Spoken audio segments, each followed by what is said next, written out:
Well, this year has been the year of the predator for us. We have been hit again and again and again and again with predators. We've never had a predator problem in the past, but now this year taking on even more chickens, pigs, starting the year out with goats. There has been just so much that we've added to our plate, and I think we've felt the burnout, and unfortunately there's been a few mistakes that we've made this year that we wish we could take back. But that's not how life works. We don't get to redo things. The only thing we can try to do is to learn from our mistakes. And that's one big step that we're gonna have to take next year if we're gonna continue on trying to add on more onto our plate for homesteading. Because once again, I think we've failed some animals that I wish we could take it back, but we just can't. So here we're at. So my name's Tom from Acres of Adventure Homestead, for anyone who doesn't know already. You guys who do know, we've had a silkie flock that we've added and put in here. And unfortunately, I haven't really wanted to record any of it, but we had a predator come through and basically wipe out every single chicken, except for we've had two that have been sleeping up there. And those are both our Polish rooster and hen that were a part of this silkie flock. So they've been sleeping up there and have been avoiding the predator attacks that have happened on this coop. The silkies, we were down to just two more, but the other night we lost one more, which I'll show you. And as you can see, this guy right here, he doesn't even want to go sleep in this coop anymore because of the attacks, the two attacks that have happened on this flock.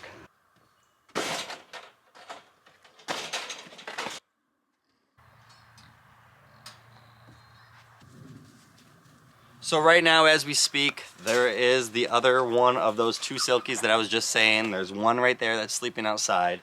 And then the other one, the body is still in there. I don't really want to show too much of it. And I don't know if this is right or wrong, but I do want to use what's left of that chicken to put in this trap, because we actually had the predator trapped inside this, but we forgot to lock one of the gate doors here on the outside, this fencing thing, so I was able to push it open and leave. And we're hoping that we're going to be able to catch it again tonight, because it's obviously showed back up 2 to 3 different times now. It's been around. We have enough chickens around here that we don't need anything else eating any more chickens. So I don't know if it's right or wrong, but we are going to use it to help to try to bait the predator into this, and hopefully it works, but we'll see. So you can see kind of for the setup, I wanted to leave it where it was going to be open, this thing, so to make sure that the predator actually tries to come back in, because this is unfortunately what we have done. We have automatic doors for both the other two coops that we own. We have an automatic door for this one. We have an automatic door for that one. This one we've had to come out and actually lock up every single night. And last night we left probably around 5 o'clock, so right before it was supposed to be dark, but not dark enough for the chickens to go to bed. And we weren't back till about 8:30 at night, so not too long, but in that meantime, unfortunately, one of our last two silkies with this guy right here had the unfortunate event happen. So now, with this setup, I'm hoping that we're going to be able to catch it. If we do, I'm going to make sure, hopefully, that that predator never does anything again. With that being set up like that, we should be good to go. And now what we need to do is, we can't just leave a silkie laying out here. Although it's trying to blend in and hide the best that it can over there. I don't trust it with the predator, so let's find it a home for tonight. So unfortunately for silkies, since they're so small, I don't want to throw it into that flock. And I don't want to throw it into the main flock either, because I don't want them to get picked on. I don't want them to get any beat up. This guy right here is under custody at the moment of us to make sure that he stays safe. Hopefully we catch what we saw the other day that we locked inside this coop, so that hopefully this guy can be a little safer over here. But unfortunately he might try to sleep outside all the time now. But for right now, he needs a home for tonight. I don't trust throwing him in that coop and hopefully that he gets caught and this guy's fine. It's not worth that risk. So let's find him a little safe spot.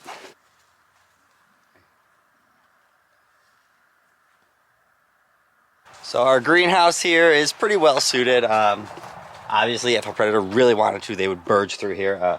I don't expect that to happen. I expect him to be pretty safe in here tonight. The predator already knows to try to go into that coop, that I don't expect this to have anything.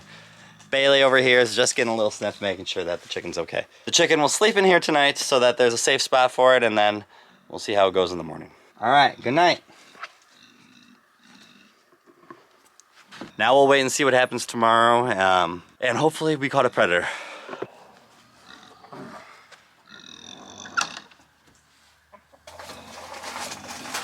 It looks like he made it okay in the greenhouse. Now let's go bring him to the other flock and let's check and see if we have anything in our trap. You're all right.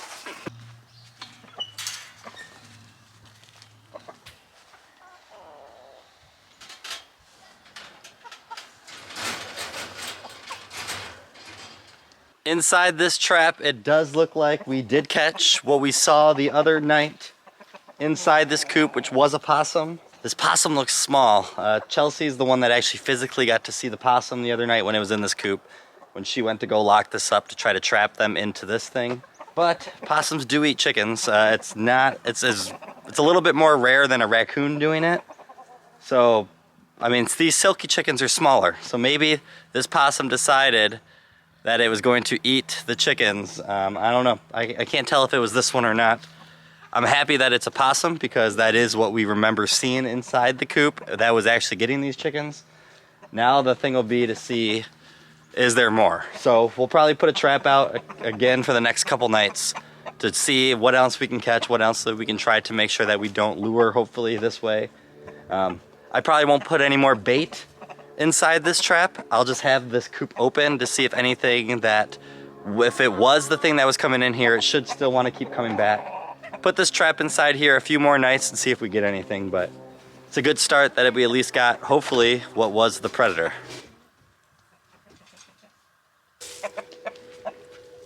This really has been the year of the predator for us. Something that we've never had to encounter, no big worries. And now we're at the point of where this has just gotten out of hand. Hopefully we get a sweet spot that we kind of solve all this, but until then, I just don't know. Now let's get our chicken that likes to escape Sunny back with all the other chickens. You gotta stop doing that or you can't eat. It all started back when this main flock here, I realized that we actually had less chickens than what we were supposed to have, and understanding that we were starting to lose some of them. And one night we were just inside the house and we heard really bad loud squawking going on, and I ran outside. Our dog sprinted into the chicken run, and we found a chicken with a bad neck that was really hurt and also feathers all over the place, realizing that, yeah, we have a predator problem.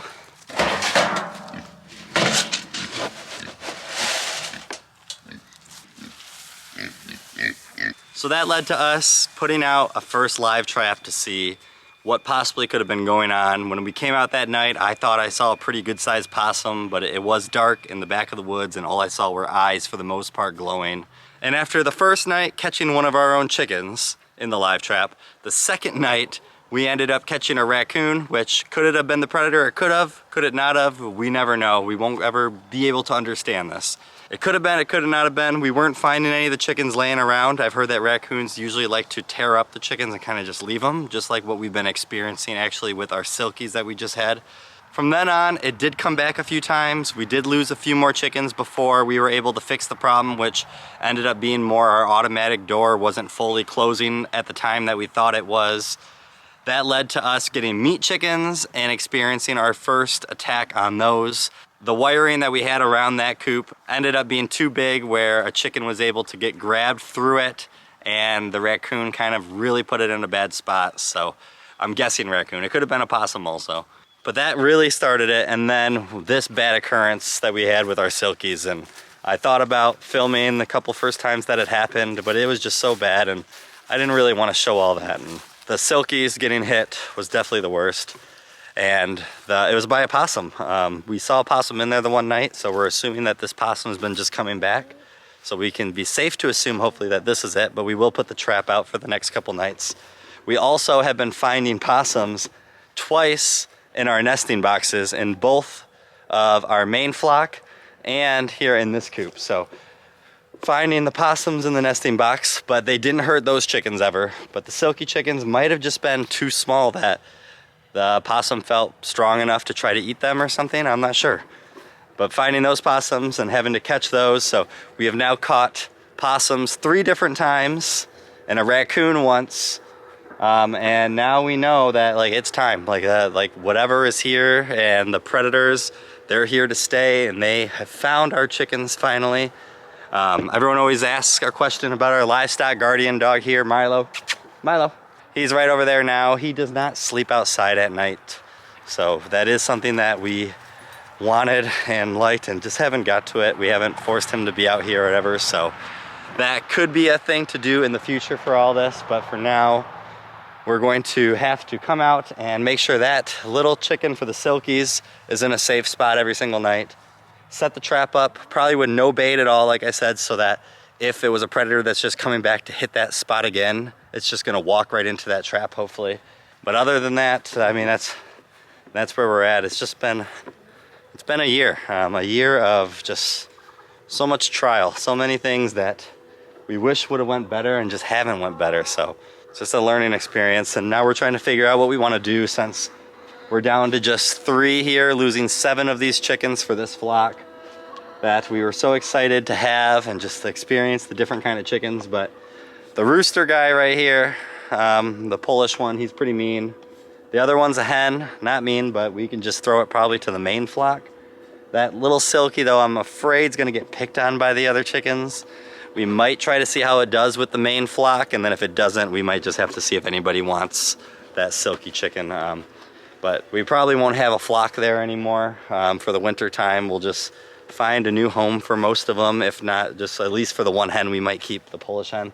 But find a new home for them and start over. Basically, the point of this video and why I was making it was don't be like us and think that it can't happen to you. We've been struck with the predator this year, and it's been a wake-up call to us figuring out where our values are, where we want to keep moving forward, what we should be putting more kind of time and effort into, and what is the best way to operate what we want to operate here with chickens and pigs and possible goats and sheep. And I'm not going to let too much out because we haven't really fully ever discussed it even ourselves, but these are ideas that we've spitballed and things that we want to do. And right now we're still just prepping ourselves for the piglets hopefully coming here next spring when we get to mix these 2 into their breeding pairs. And we are nervous, scared, and all that for that. So the chicken stuff seems pretty minimal at the moment for us, as we think looking forward to that. Plus, we are into winter time where we're hoping just to